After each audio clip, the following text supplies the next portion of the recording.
Kansho.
Namo Amitabha.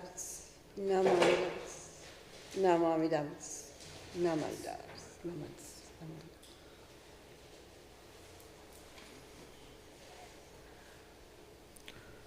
Good morning. Today is April 17th, 2022, and we welcome you to New York Buddhist Church's New York Buddhist Church's live stream service on YouTube and Facebook. We will begin with quiet sitting. Please sit up straight, feet flat on the floor, calm your mind, and follow your breath.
Begin with Vandana and Tisarana on page 167. Our chant today is Junirai, page 67. Bodhisattva Nagarjuna's 12 verses in praise of Bodhisattva Amitabha, Tan Nembutsu and Ekoku Transference, followed by a special reading.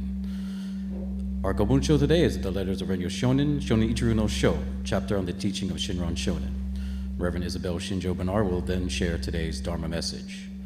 We will end the service by singing Gatha's Seiya, Starry Night, on page 224, followed by Nembutsu on page 169. Namu Amitabha.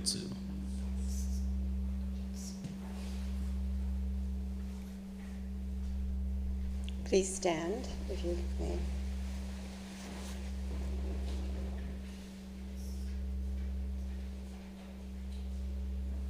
Namo tassa bhagavato arahato samam sambuddhassa.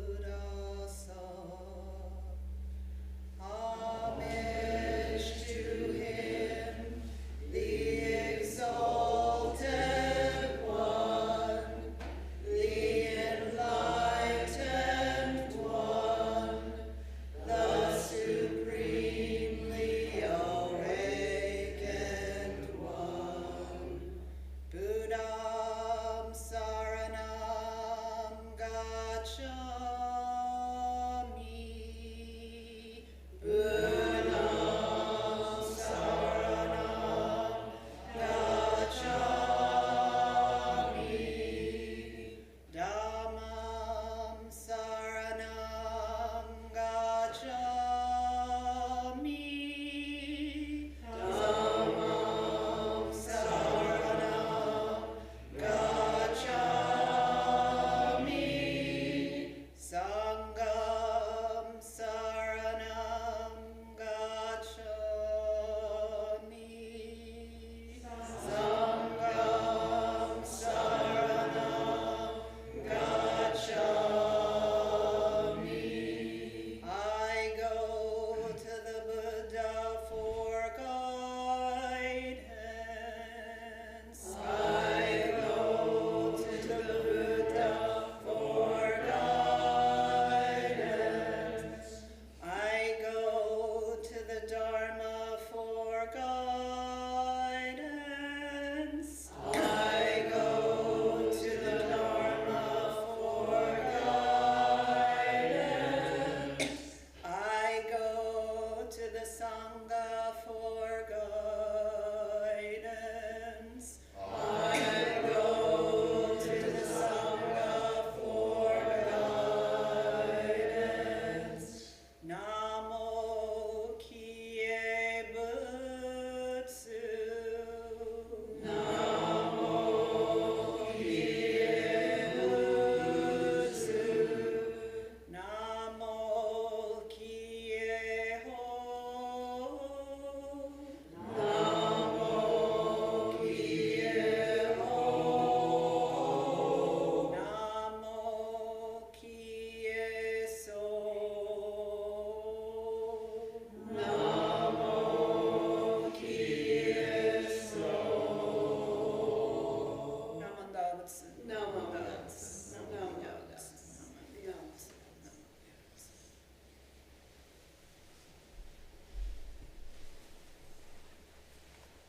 Please be seated.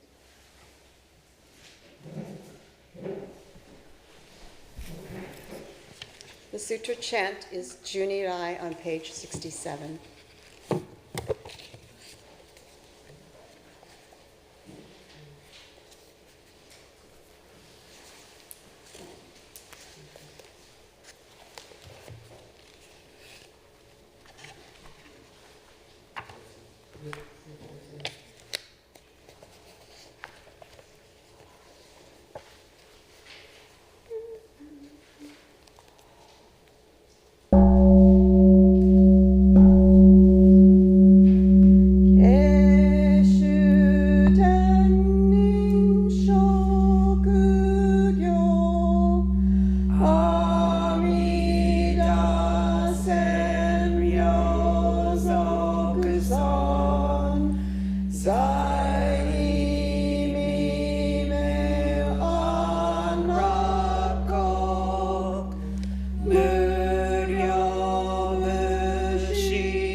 Namo Amitabha.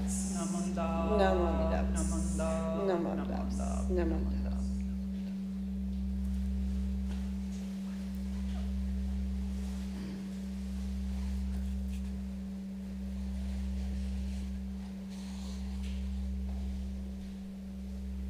Good morning, everyone. It's good to see you. Today's reading is it's from Reverend Hosen Seki, who is the founder of the New York Buddhist Church, his book, The Great Natural Way. One Mind Sangha. Amitabha Buddha has the one mind to save all. This mind comes to us. Then we recognize this one mind and call Nembutsu. Once we hear this one mind of Amitabha Buddha, we are guaranteed enlightenment, awakeness. Even if we doubt, or something physical or mental intervenes, so we cannot meditate or recite the Nembutsu, all due to the workings of the karma, of our karma, still the one mind of Amida doesn't care. The Sangha of one mind is then Amida and I in oneness. Regardless of our recognition or not of the one mind of Amida, Amida Buddha keeps working until we realize oneness with Amida himself. Then our life is hopeful and meaningful. Someone may think that one mind means to concentrate the mind as in Zen. Such is impossible. One mind, Sangha, means Amida Buddha lives in oneness with me.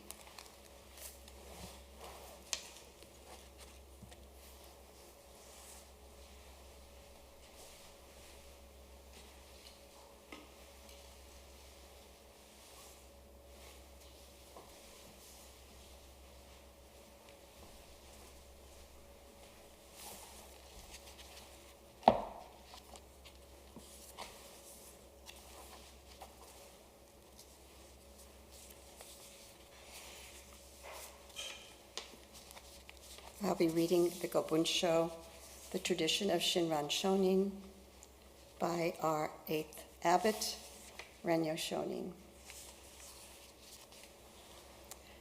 The tradition of Shinran Shonin. What is taught in the tradition of Shinran Shonin is that the entrusting heart is essential. For when we abandon various practices and take refuge in Amida with singleness of heart, our birth in the Pure Land is settled by the Buddha through the inconceivable vow power. The state we thus attain is described as with awakening of a single thought of entrusting we join those who are in the stage of the truly settled. Recitation of the Nembutsu thereafter should be understood to be the Nembutsu as an expression of gratitude for the Tathagata's benevolence for settling our birth in the Pure Land, humbly and respectfully.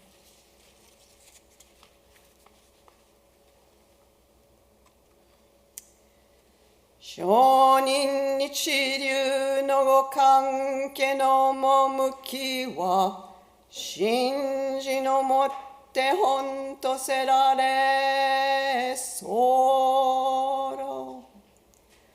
Sono iue wa moro moro no sogyo nagestete isshin ni mida ni kimyo sureba.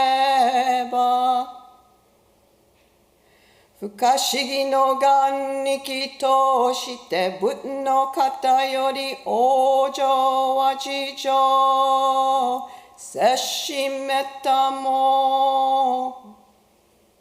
Sono kurai o ichinen pokki nyūshō joshi ju tomo shakushi. Sono ue no shōmyō nembutta Nyorai waga ojo sadame tamaishi. Gon hojin no nembutto kokoro bekinari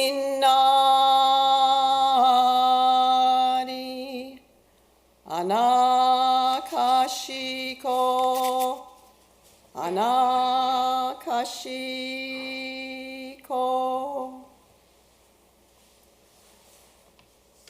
So we will have our Dharma message by Reverend Isabelle Shinjo Bernard today.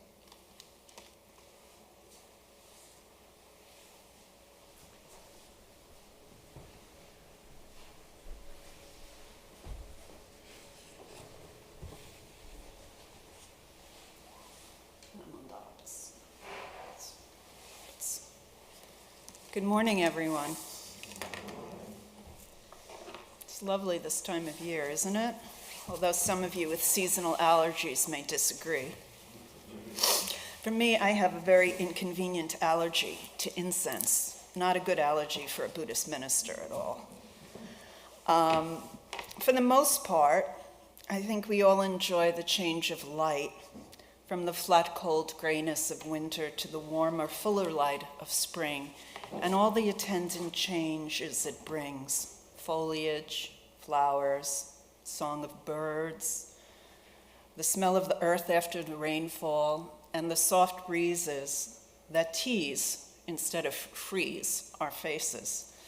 I'm really enjoying it. I've traveled from the city to the country, where I now make my home. Even though we're not far away, I'm about an hour and a half from New York, it seems a world apart, because I have so much greenery, blue sky, and space around me. So watching the transition of the season causes me to dwell on the idea of change and karma, so pivotal to our understanding when one delves into the Buddhist teachings. The very first truism we're asked to deeply consider is the reality of continuous change.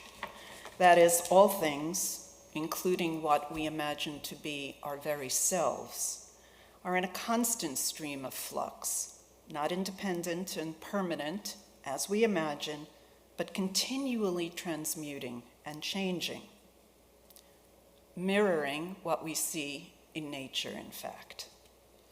All that comes into being eventually passes into another realm of existence, transmuting its physical form to become something else, much as clouds become water, streams, nourishment, ice, steam, mist, and clouds again. So to cling to one form, to long for permanence, is what causes suffering to us. Clinging is the issue, not change itself. Change cannot be denied, but our behavior and thoughts may be modified to engage with this dynamic in a responsible, respectful way, knowing that the dynamic of change is a wave that creates a never-ending ripple across all the world. Although we are only a small part, it is there too for us, and by us, nonetheless. So in one of my online surfing expeditions, I came across, and now follow, a gentleman named James Vukolich. He is a teacher of Ojibwe, Native American language and culture. One of his recent posts was about the term all my relatives in Ojibwe and what that means. This is not a delineation based on bloodlines, but it rather relates to the larger life that all sentient beings share, an acknowledgement of how relationships are structured, which for me resonates deeply with the Buddhist worldview. We have relationships with other humans, certainly, but also with animals, birds, fish, plants, all the elements, and more. All of these support our lives, and we support theirs. This acknowledgement carries within it a deep gratitude for the whole universe, which is truly the relationship world we abide in. The Ojibwe people endeavor in their daily lives to develop virtues to reflect their obligation to all of their relatives by acting with thoughtfulness, wisdom, and dignity, so that the world that is passed down is in balance for generations to come. Beautiful worldview, isn't it? It resonates deeply with me, with the Buddhist teachings I myself carry at the core of my view, my life view. The word is Indinawe Makinadak. If you follow James Vukolich, you'll hear that at the start of every one of his speeches. He addresses all my relatives. It's quite lovely.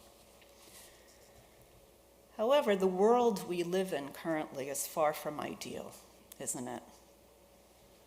As Buddhists, we use the term samsara to describe the pain of living through change, although, as we know, change in and of itself is a neutral activity.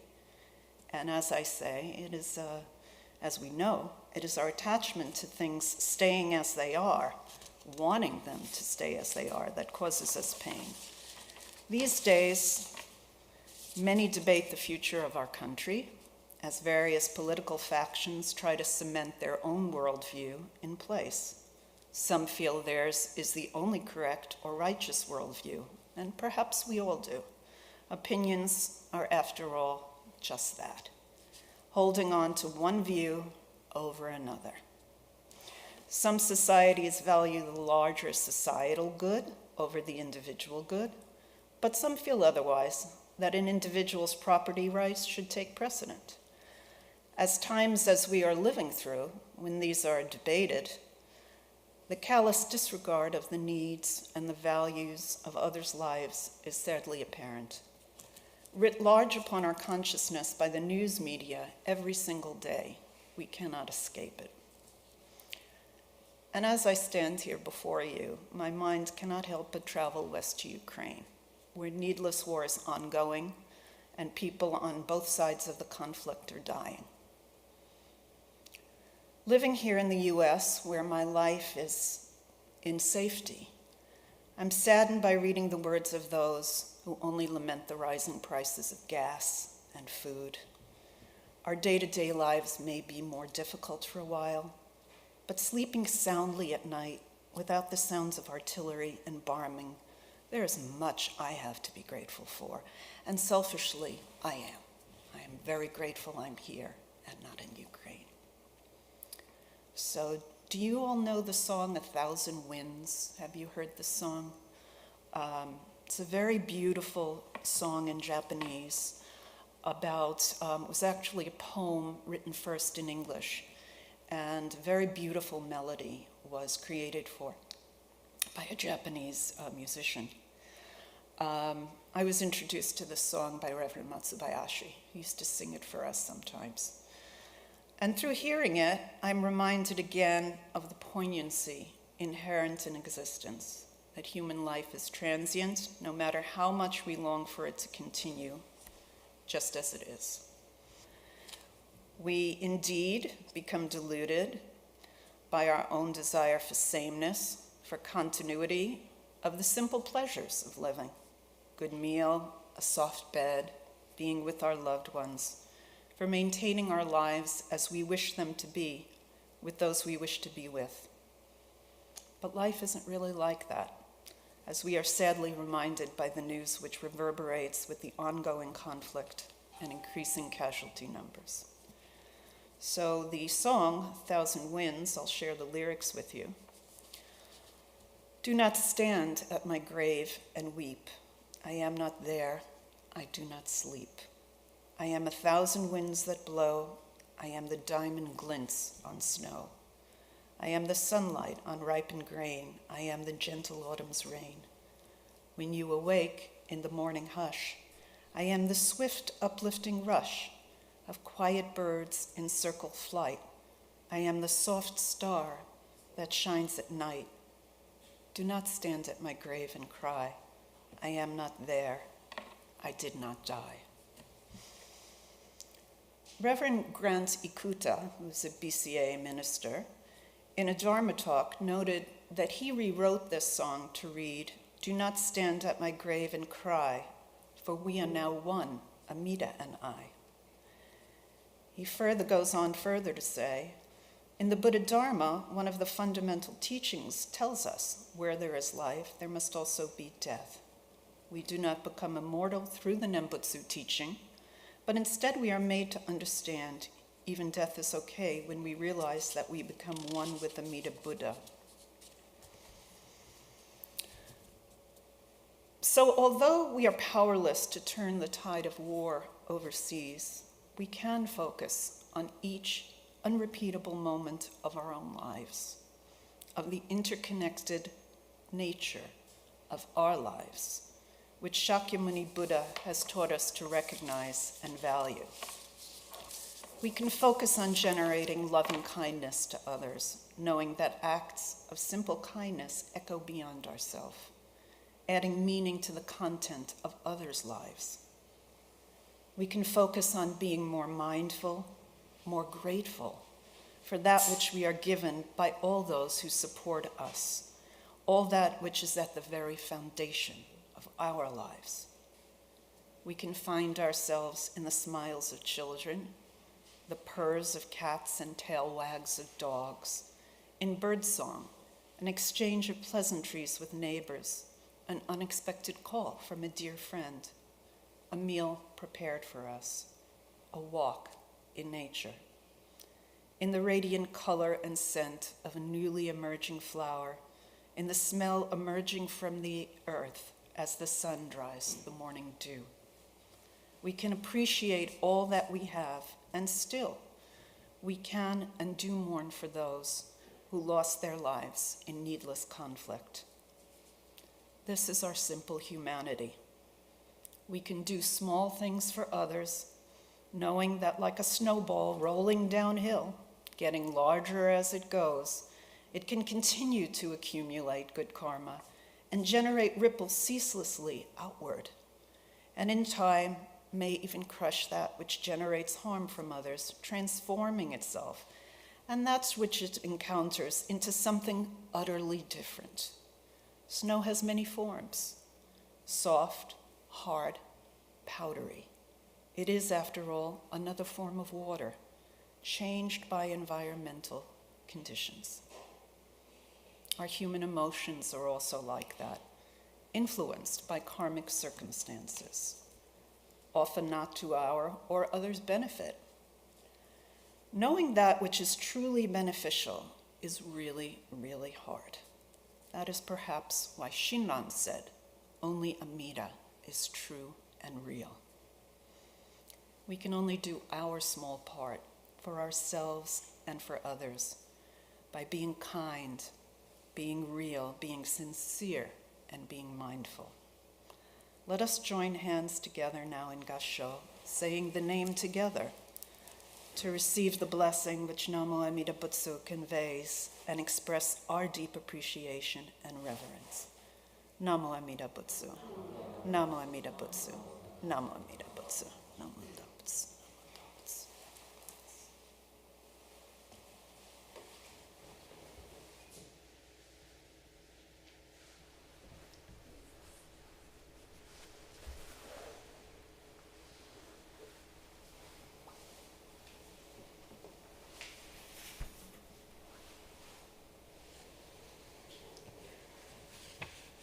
Please stand and join us in the Gatha Seiya, which is on page 224.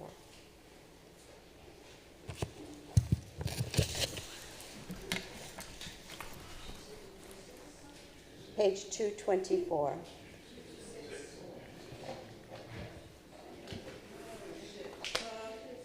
No, 226. Page 226. 226.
Page 169.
Please be seated.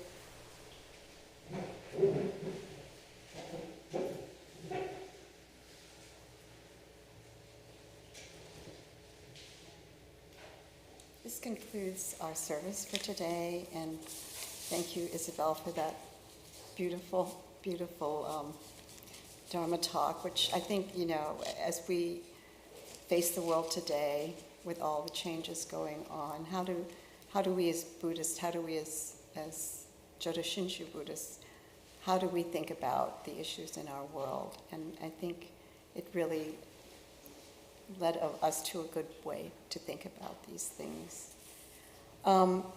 So let's see, we have in the next couple of weeks, we have the Shotsuki Hoyo for May. And the following week, one of our Sangha members, Claudia Ruth Cohen, will be giving the Dharma message.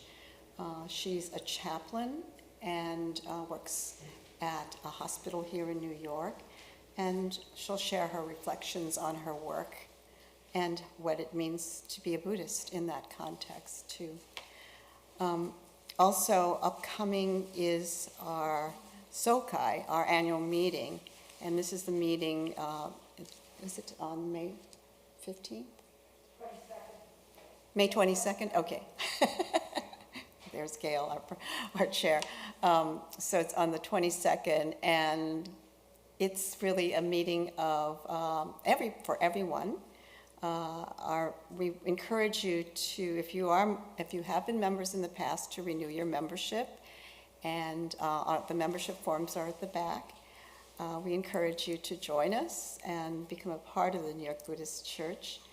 And as you know, our Vandana, our financial support is essential to keeping our operations going, and we really appreciate anything that you can give to the temple. So let's see, anything else, any other things to be, acknowledgements? Sure. Yes? Gotanye. Oh, Gotanye, okay. All right. When is Gotanye?